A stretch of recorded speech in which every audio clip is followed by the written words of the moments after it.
দীর্ঘ ১৭ বছরের নির্বাসিত জীবন, একের পর এক ষড়যন্ত্র, কারাবরণ, নির্যাতন আর রাজনৈতিক প্রতিকূলতা পেরিয়ে আজ বাংলাদেশের রাষ্ট্রক্ষমতায় তারেক রহমান। কিন্তু ১/১১-এর সেই অস্থির সময়ে কি ঘটেছিল তার সঙ্গে? কেন তাকে হঠাৎ করে ক্যান্টনমেন্টের বাসা থেকে তুলে নেওয়া হয়েছিল? কারা ছিলেন সেই অভিযানের পেছনে?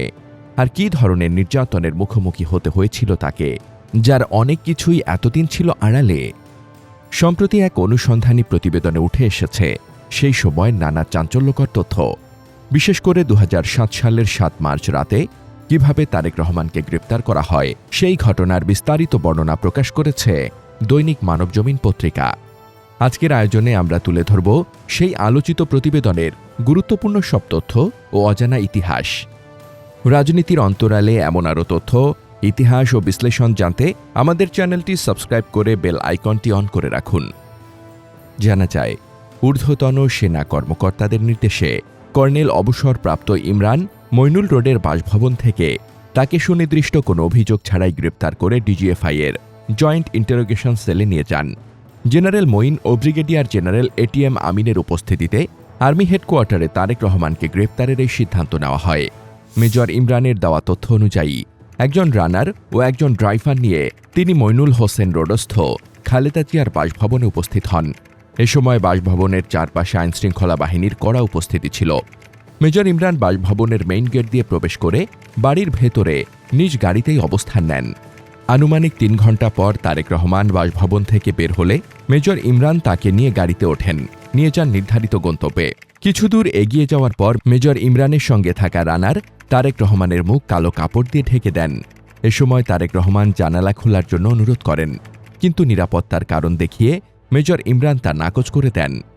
এরপর সিটিআইবির দায়িত্বপ্রাপ্ত কর্মকর্তারা তারেক রহমানকে জিজ্ঞাসাবাদ শুরু করেন।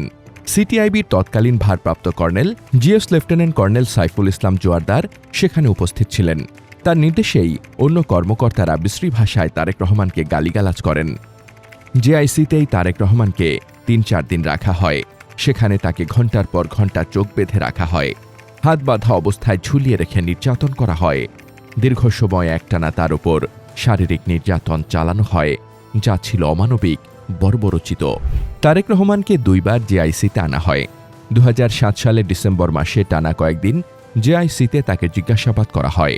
অবসরপ্রাপ্ত কর্নেল আব্দুর রব খান তার জবানবন্দিতে উল্লেখ করেছেন, লেফটেন্যান্ট কর্নেল অবসরপ্রাপ্ত সাইফুল ইসলাম জোয়ারদারের নির্দেশে তারেক রহমানের কাছ থেকে একটি জোরপূর্বক স্বীকারোক্তিমূলক জবানবন্দি রেকর্ড করা হয়। যে জবানবন্দিতে তারেক রহমান তার ভুলের জন্য জাতির কাছে ক্ষমা চান বলে দাবি করা হয়। এ সময় কারা কারা উপস্থিত ছিলেন সেই তথ্য বেরিয়ে এসেছে সাম্প্রতিক এক অনুসন্ধানে। ৪ জন পদস্থ সেনা কর্মকর্তা সারাক্ষণ উপস্থিত থেকে এই জবানবন্দি আদায় করেন। এর মধ্যে ছিলেন lieutenant colonel Saiful Islam Joardar, lieutenant colonel অবসরপ্রাপ্ত আব্দুর রব খান, লেফটেন্যান্ট কর্নেল অবসরপ্রাপ্ত জাহিদ হোসেন ও মেজর অবসরপ্রাপ্ত মনির। নির্যাতন চালিয়ে তারেক রহমানকে অনেকটা পঙ্গু করে ফেলা হয়। স্বাভাবিকভাবেও তিনি হাঁটাচলা করতে পারতেন না। তার উপর নির্যাতনের একটি কাহিনী অনুসন্ধানী রিপোর্টে সন্নিবেশিত রয়েছে। এতে বলা হয়, বর্তমানে গ্রেফতারকৃত লেফটেন্যান্ট জেনারেল অবসরপ্রাপ্ত মাসুদ উদ্দিন চৌধুরী এ সম্পর্কে একটি জবানবন্দি দিয়েছেন। জবানবন্দি অনুযায়ী ২০০৮ সালের জানুয়ারি মাসে তারেক রহমানের নানি মারা যান। এ সময় তাকে প্যারোলে মুক্তি দেওয়া হয়। সে সময় জেনারেল মাসুদ উদ্দিন চৌধুরী প্রত্যক্ষ করেন তারেক রহমান খুঁড়িয়ে খুঁড়িয়ে হাঁটছেন। তখন তিনি জানার চেষ্টা করেন কিভাবে তার উপর নির্যাতন চালানো হয়েছে। পারিবারিক যোগাযোগের মাধ্যমে জানতে পারেন ডিজিএফআই-এর অফিসাররা তার উপর অমানসিক শারীরিক নির্যাতন চালিয়েছেন। এতে তিনি বিচলিত হয়ে সেনাপ্রধান জেনারেল মইনু আহমেদের কাছে জানতে চান কেন এই নির্যাতন চালানো হয়েছে। এ নিয়ে দুজনের মধ্যে বাকবিতণ্ডা হয়। জেনারেল মাসুদ তার জবানবন্দিতে আর উল্লেখ করেন, এই ঘটনাকে কেন্দ্র করে সেনাপ্রধান মইনু আহমেদের সঙ্গে তার অনেক দূরত্ব তৈরি হয়। নির্যাতনের সময় তারেক রহমানকে কিভাবে রাখা হয়েছিল তার একটা বর্ণনা পাওয়া গেছে। লেফটেন্যান্ট কর্নেল অবসরপ্রাপ্ত আব্দুর রব খান জিজ্ঞাসাবাদে স্বীকার করেছেন, জেনারেল অবসরপ্রাপ্ত এটিএম আমিনের নির্দেশে এই নির্যাতন চালানো হয়। তার নির্দেশে তারেক রহমানকে সিলিংয়ের সঙ্গে ঝুলিয়ে রাখা হয়। ওয়ারেন্ট অফিসার ফজলু জিজ্ঞাসাবাদে বলেছেন, ব্রিগেডিয়ার আমিন তাদেরকে বলেছেন পরবর্তী নির্দেশ না দেওয়া পর্যন্ত ঝুলন্তই থাকবে। এক পর্যায়ে সিলিং থেকে তিনি পড়ে যান এবং কোমরে প্রচণ্ড আঘাত পান। বছরের পর বছর তারেক রহমানকে হাসপাতাল থেকে হাসপাতালে যেতে হয়েছে। এসব ঘটনায় 7 পদস্থ সেনা কর্মকর্তার উপস্থিতি নিশ্চিত হয়েছে অনুসন্ধানে।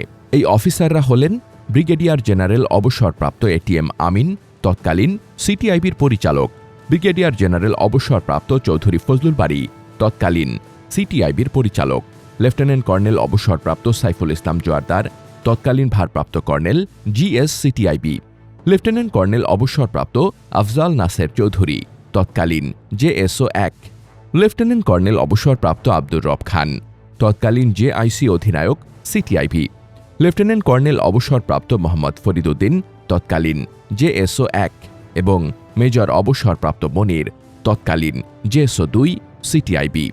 জিজ্ঞাসাবাদে মাসুদ উদ্দিন চৌধুরী দাবি করেছেন, তারেক রহমানের ওপর নির্যাতনের সঙ্গে তিনি সম্পৃক্ত ছিলেন না।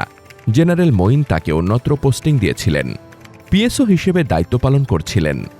তারেক রহমান তার নিকটাত্মীয় বলে জেনারেল মঈন তাকে দূরে রেখেছিলেন, এটাও দাবি করেছেন জেনারেল মাসুদ। তারেক রহমানের সঙ্গে জেনারেল মাসুদের কেন দূরত্ব তৈরি হয়েছিল তারও বর্ণনা দিয়েছেন জিজ্ঞাসাবাদে। বলেছেন, অপারেশন ক্লিন হার্টকে কেন্দ্র করেই এই দূরত্ব তৈরি হয়। উল্লেখ্য, 2008 সালের 11 সেপ্টেম্বর তারেক রহমানকে বলপূর্বক দেশত্যাগে বাধ্য করা হয়। এর আগে একটি অঙ্গীকারপত্র সই করিয়ে নেওয়া হয়।